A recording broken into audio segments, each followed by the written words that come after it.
Hey, what's up guys and gals? My name is Rick Nineg. Thank you so much for joining me today. We're going to be talking about Three's Company. More specifically about an episode of Three's Company in which there is a major kitchen blooper from an episode where Jack is working at his restaurant, the Bistro. Let me tell you all about it, what is so pretty much surprising about it, and how you most likely did not catch this because it was pretty fast, but it was a glaring blooper. It pretty much destroys a whole scene if you think about it, and it's very, very obvious when I show it to you. Now, what episode does it come from? It comes from season 7. It's episode 10. It's called The Impossible Dream. It aired December 14th, 1982.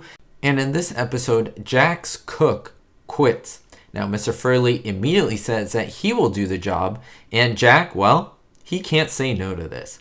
But Mr. Furley is not a great cook. In fact, he's pretty much a disaster for the restaurant. Now, Larry suggests hiring a guitar player to add a little ambiance to the restaurant. Unfortunately, he also decided to be the accompanist singer.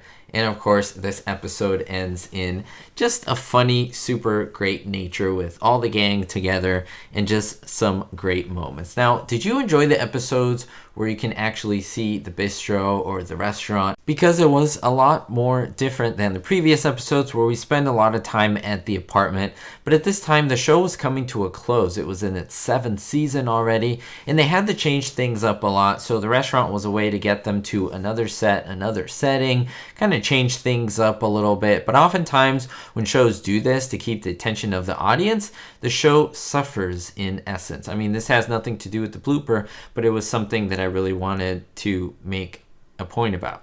Now, the moment the blooper comes in is around the middle of this episode, and it has to do with Jack is coming out to the customers and bringing out the food from the chef, Mr. Furley, who is cooking it, or at least preparing it.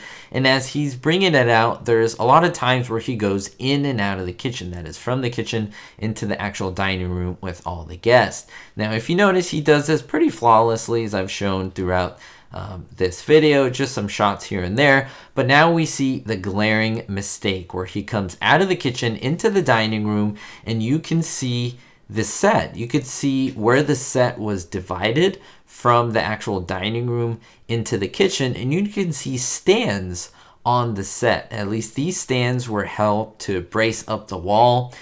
The audience could see everything that was going on, but the camera wasn't supposed to catch this. So this was obviously not only a mistake of the cameraman who captured the edge of the wall, essentially showing the inside of the kitchen of the restaurant, but also the director, the person who was editing, pretty much didn't notice this. Now, it was a fast pan from the right to the left, but still, you can still see the glaring mistake. My question to you is, have you seen this episode? What do you think about Three's Company? Let me know in the comments down below if you love the show. Who do you miss? Of course, I absolutely love my favorites, Mr. Furley and Jack Tripper, my two favorites of the show. Sadly gone, but we do love and miss their comedy so much. Always love to see your thoughts and comments down below. This is a classic TV and movie channel where I cover TV shows and movies going back pretty much all the way to the 20s to almost the 90s. I've covered a lot of shows into the 90s, but I love to cover things in between as well. So make sure to check out the channel, browse as well, and don't forget to leave a thumbs up and a like. It is greatly appreciated and absolutely free as well, especially if you subscribe. It's such a good way to support the channel. We'll see you all next time. Thank you so much for the support, and most importantly, everyone, be hopeful. A really big thank you to all my Diamond tier patrons: Jerry D, Stacy L, Scott R, Citizen Kane 359, Jennifer P, David D, Kevin K, Sally N, and Vito L. If you want to be on this list or receive exclusives as a great way to support the channel, visit my Patreon description below. Thank you.